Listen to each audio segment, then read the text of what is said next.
Les processus d'un bon étalonnage des couleurs commencent dès la phase des conceptions, où l'intention esthétique et les références visuelles sont définies. De la planification à la réalisation finale, chaque étape vise à sublimer l'image, tout en respectant la vision artistique. Voilà pourquoi dans cette vidéo, je vous emmène en voyage avec moi dans mon processus de création d'images, en allant du brief du client, la production, jusqu'à la post-production, en sortant bien sûr sur DaVinci Resolve. Salut la famille and welcome back to my channel. Si vous êtes nouveau ou nouvelle, je suis Paul Chilo, réalisateur, DOP et coloriste chez Real Art Studio. Après 15 ans d'expérience de l'industrie, aujourd'hui je peux conclure que DaVinci Resolve reste juste un outil qui vous permet à embellir votre image. Mais le secret commence dès le début, de votre conception. Car c'est par là proviendra toutes les richesses que DaVinci Resolve aura exploitées pour pouvoir sortir des images à couper le souffle.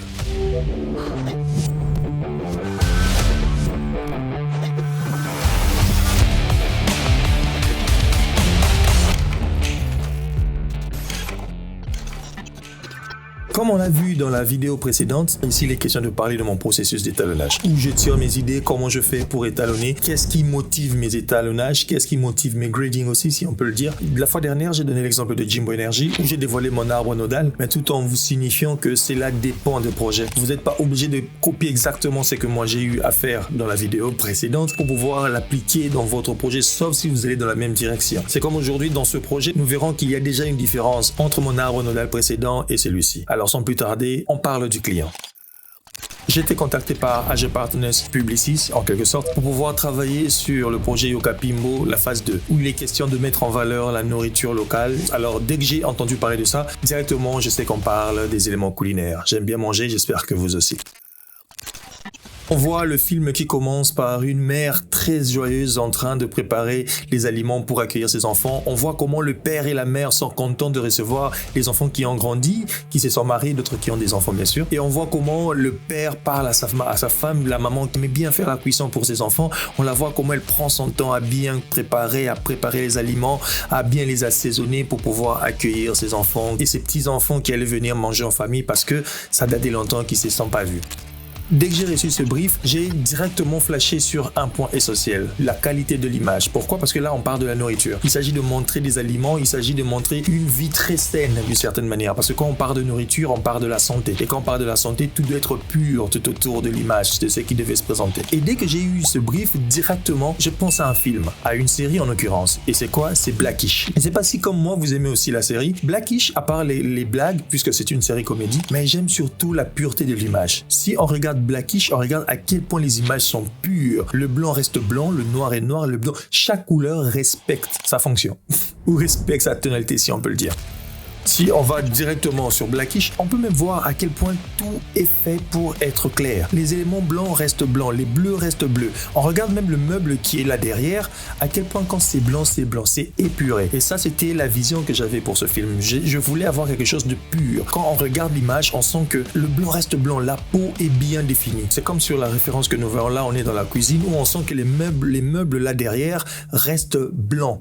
Et l'habit de la fille reste rouge, où chaque élément se trouve à sa place, tout est bien constitué. Je me suis dit, le film que l'on va faire, puisqu'on parle des aliments, donc on parle de la santé, on parle de quelque chose qui doit être saine. Hormis le fait que la nourriture doit être saine, l'image aussi doit être pure, où les éléments blancs doivent rester blancs, les éléments gris doivent rester gris. Directement pour ma post-production, pour mon étalonnage, je fais déjà l'optique où mes lumières doivent être bien calibrées, où les éléments doivent être bien colorés. Par exemple, le meuble de l'arrière, comme ici on voit dans Blackish, c'est blanc. Chez moi aussi, ça devait être blanc pour matcher un peu cet esprit ou cette vie. Je ne peux pas vouloir matcher ce look tout en choisissant une autre direction, qui veut simplement dire, je ne peux pas prendre des meubles avec des textures de bois ou autres éléments, ça ne me donnerait pas ce côté pur, parce que j'aurais moins d'éléments blancs à présenter sur l'image. Un autre exemple de Blackish, on voit que même si c'est une autre couleur qui est là, mais il faut en sorte que le blanc soit toujours présent dans l'image. Peu importe là où le personnage va se trouver, ça sera soit sur l'habit, comme là on voit l'habit, la chemise qu'il met, elle est blanche la chemise,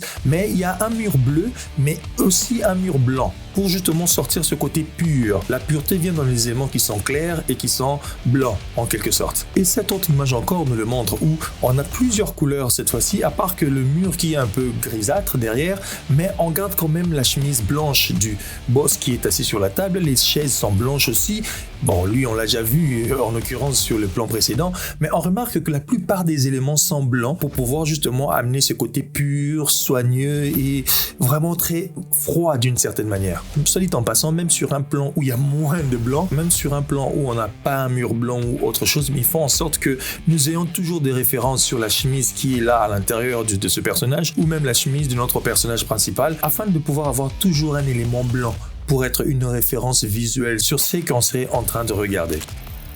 Mon choix était placé sur une location où j'aurais des éléments assez clairs, vivants et surtout blancs dans mon décor. J'ai pris cette cuisine où l'on voit rien que le ceiling. Le faux plafond, il est blanc et la table de travail que la maman serait en train de travailler est aussi blanche. Et je suis sûr que sur les plans que vous avez vus qu'on a eu à faire, même le background de la maman, quand on la voit, on la filme, c'est blanc. Tout ça pour ressortir ce côté épuré, pour mieux matcher et surtout bien représenter les aliments. Parce que nous savons que dans les aliments, nous avons plusieurs couleurs, comme ici on voit, on aura des jaunes, du rouge, on aura du vert et tout ça. Et quoi de mieux qu'un espace blanc pour pouvoir rendre cela plus vivant et plus présent sur l'image. En termes de gear, je suis allé sur mon combo idéal, mon combo que j'aime toujours, la Arri Alexa Mini. Donc là, nous voyons que j'ai travaillé avec la Arri Alexa Mini, mais j'étais sur le slider d'Anadoli pour faire mes légers mouvements puisque la pièce n'était pas non plus très grande. Comme d'habitude, toujours avec mon Teradek pour transmettre le signal à mon village de vidéo. Et bien sûr, je suis toujours resté comme d'habitude amoureux de mon Small HD Ultra Bright que j'utilise comme d'habitude. Et bien sûr, le Follow Focus Wireless de DJI. Et bien sûr, le Fist Black Promise pour pouvoir adoucir mon image et le rendre plus net. Dans ce film, je travaille avec beaucoup de négatifs que vous voyez là. Bon, l'image était coupée, je vous le redessine pour le voir. Beaucoup de négatifs, puisque je voulais quelque chose de blanc, ça fait que toute la pièce était quasiment blanche. Alors il fallait avoir des négatifs sur un côté pour pouvoir vraiment rendre la lumière moins bounçante qu'elle peut être, afin de pouvoir les contenir que d'une part, que d'un côté de l'image et non pas partout sur mon frame. Je restais toujours focus sur mes références, où j'étais là pour essayer de voir, d'étudier comment l'image pourrait se présenter. Et je fais toujours en sorte d'avoir une petite caméra avec moi. En l'occurrence, ici, j'avais la Sony A7 IV que j'utilise à chaque fois avant de commencer mon shoot. Je prends la photo ou je prends une petite vidéo. Je vais rapidement faire l'étalonnage sur place pour voir si je suis à peu près arrivé à ma vision que j'ai vendue au client ou pas. Donc, à chaque fois, j'ai l'habitude de toujours prévenir pour éviter qu'à la post-prod, je puisse me dire « Oh, cette couleur, elle vient d'où ?» ou « Pourquoi cette lumière fait ceci ou cela ?»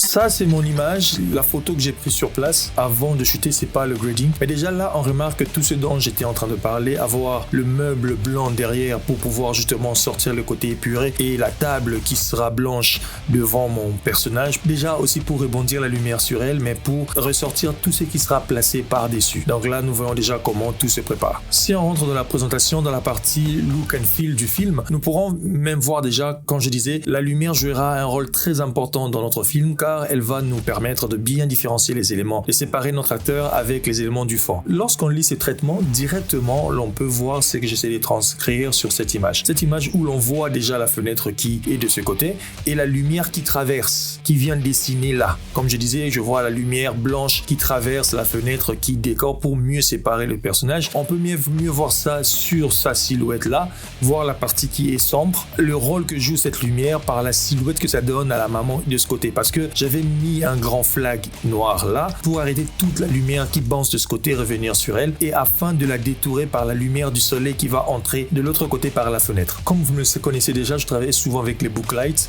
Là, on voit mon frame 4x4 que j'ai mis de ce côté-là pour adoucir la lumière qui est censée venir de ce côté où on sous-entend qu'il y a une porte ou fenêtre de la droite de la maman. Ici, sur cette, on peut facilement voir comment je travaille avec les acteurs, comment j'ai dirigé le père pour pouvoir travailler avec la maman, la lumière qui est bien placée vers la droite de l'image où nous sommes en train de voir de ce côté-ci, et moi qui étais là pour essayer de orienter les personnages afin qu'ils entrent vraiment dans la lumière, dans cette zone-là que je leur ai demandé de venir. Et là, nous pouvons voir la maman qui est vraiment bien éclairée par cette lumière et bien sûr notre lumière du fond qui vient de l'autre côté pour donner l'ambiance très cherchée du film.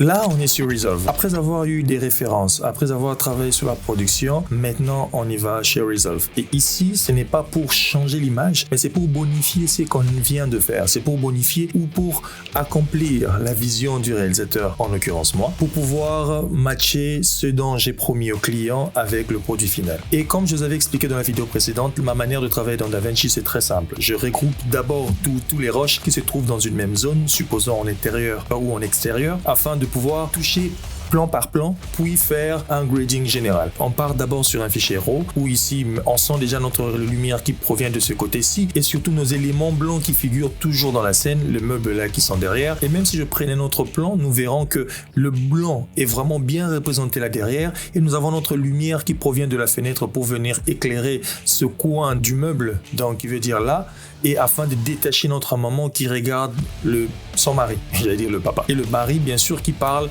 à sa femme. Nous avons ces plans-ci, nous avons déjà des éléments qui nous permettent d'aller dans la direction de Blackish pour rendre les éléments blancs et les éléments orange, afin de vraiment avoir une fois de plus des images assez épurées. Alors si on repart sur l'image dont je parlais, pour ce travail j'ai commencé avec le CST, comme vous connaissez déjà, qui veut dire Color Space Transform. Je dois donner les informations à Resolve pour qu'il sache j'ai shooté avec quelle caméra. Et là en l'occurrence quand j'ouvre, vous voyez déjà la couleur où la vidéo prend vie. Et quand nous venons, nous voyons facilement que j'ai eu à travailler avec la Arri Alexa et mon input gamma c'était Arri Log C. Alors comme j'aime le dire, vous voyez déjà nous avons les beaux je sais que j'aurai quand je vais finir, où on sent que la lumière vient de ce côté et elle est assez douce et assez soft sur son visage. La seule chose ici qui dérange c'est le capteur de la caméra. À ça moi je n'y peux rien. La caméra Arri a tendance à ramener le côté verdâtre sur les images parce que déjà si on peut regarder quand on vient dans le scope de couleur, on voit qu'on va vraiment vers le vert. Tout se dirige là-bas vers le vert. Rien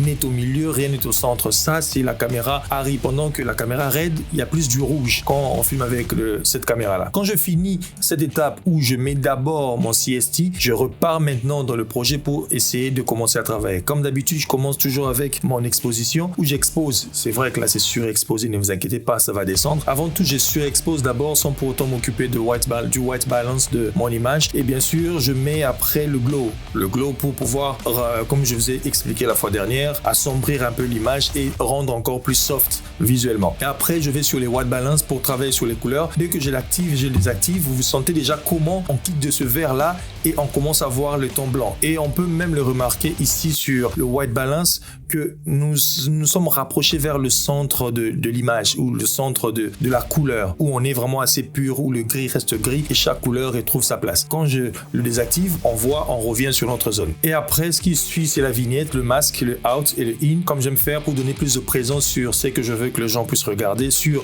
la zone où je veux que les gens puissent regarder. Et puis vient l'ajustement. On peut voir ici sur la tenue de la maman, c'était un peu trop orangé et ça allait un peu très haut par rapport à ce que j'étais en train de présenter. On peut même remarquer ça ici dans le scope. Alors ce que je fais avec l'ajustement, c'est l'atténuer légèrement. Après ça, je vais dans le look maintenant, essayer de créer le look de mon film. Je sature légèrement la peau, on peut le sentir, on peut sentir ça à partir de son visage, où à chaque fois que j'éteins, j'active le node, on peut sentir comment son visage pop-up en termes de couleur. Dans le sharpness, je retouche légèrement la couleur globale pour accentuer légèrement. Et puis là, je travaille sur mon film grain, où je viens pour ajouter un peu de grain dans le film et un autre bien sûr où je n'ai pas écrit pour assombrir un peu l'image. En gros, voilà comment je travaille sur DaVinci, voilà comment je réfléchis pour étalonner mes images. Je vais vraiment de la source pour mieux me préparer, où on sent ici mes éléments restent assez blancs, que ce soit le background derrière elle, on sent que sa peau est vraiment détachée de tout le reste et que le blanc reste blanc, le vert, l'orange. Deuxième plan, puisque ici, comme je vous ai dit, c'était au même endroit, donc le groupe est étalonné de la même manière, où quand je désactive, vous sentez qu'on revient dans RAW, quand j'active, c'est pour tous les projets que je suis en train de travailler. Et ici, même quand je commence avec l'exposition, pour mettre le glow juste après, pour atténuer un peu mon image et le rendre un peu lourd visuellement en termes de couleur. Et puis c'est ma white balance que je vais essayer de mieux gérer. Là déjà, on sent comment les deux personnages sont détachés du fond, que le blanc qui est derrière reste assez blanche, parce que même le calibrage des lumières était fait à l'idée que je dois avoir une lumière blanche, pas bleuâtre, pas jaunâtre, mais ça devait être assez blanc. Quand je rajoute le masque pour créer créé une sorte de vignette autour de mon image. Et quand j'ouvre tous mes nodes, là directement on voit l'image, comment l'image devient claire. Et quand j'ouvre l'image, regardez plus la peau de la maman. On sent que la peau est vraiment assez éclairée et on sent que la peau est vraiment assez pure comparée aux meubles que nous avons derrière. Comparé à ces éléments-là, même la chemise du père qui est jaune reste jaune et ça n'influence pas le background. Le noir reste noir qui est dans son t-shirt qu'il a mis à l'intérieur. Donc toutes les couleurs respectent vraiment tout ce qu'on a eu à faire. Et là même sur le visage, on voit que la lumière entre est assez douce sur le visage de la maman, que le blanc reste blanc, que les couleurs respectent vraiment ce que ça présente. Du moment où je savais déjà que j'allais faire cette scène où on verrait la maman en train de préparer les aliments, où là on sent à quel point le blanc reste blanc toujours et les aliments, la manière dont c'est présenté, la couleur blanche ressort tous les éléments qui se trouvent devant elle. Ça, c'était la deuxième vidéo de la série. J'espère qu'elle vous a plu, que surtout elle vous a enseigné quelque chose, que vous avez pu comprendre quelque chose par ma manière de procéder. Je me répète encore pour une dernière fois, ne vous lancez pas directement sur DaVinci avant de réfléchir sur le processus de comment vous allez faire pour aboutir à DaVinci Resolve. Il est très important de réfléchir sur ce que vous allez faire avant de commencer pour que ça vous facilite la tâche quand vous serez en post-production. Si cette vidéo vous a plu, je pense que celle qu'on a fait la fois dernière vous plairait encore plus parce que là-bas, le style est assez différent. Là-bas, le style est moins clean comme dans celui-ci. Là-bas, on entre vraiment dans un style assez poussé, dans le grading assez recherché. On n'est pas dans la pureté. Là-bas, on est plus dans le côté esthétique. Allez cliquer sur ces liens, allez regarder cette vidéo. Ça va vous ouvrir et je pense que la compréhension serait encore plus facile pour vous. Moi, je vous dis merci beaucoup de m'avoir suivi. J'espère que ces contenus vous plaisent. Dites-le moi dans les commentaires. Je me ferai un plaisir de vous lire et de vous répondre. Et surtout, n'oubliez pas, laissez-moi un pouce bleu, partagez la chaîne avec vos connaissances pour de contenus plus instructifs et alléchants. Suivez-moi sur mes autres plateformes et n'oubliez pas, comme on a toujours l'habitude de dire, à vos claviers, écrivez, shootez, éditez et recommencez encore. On se voit prochainement pour une prochaine.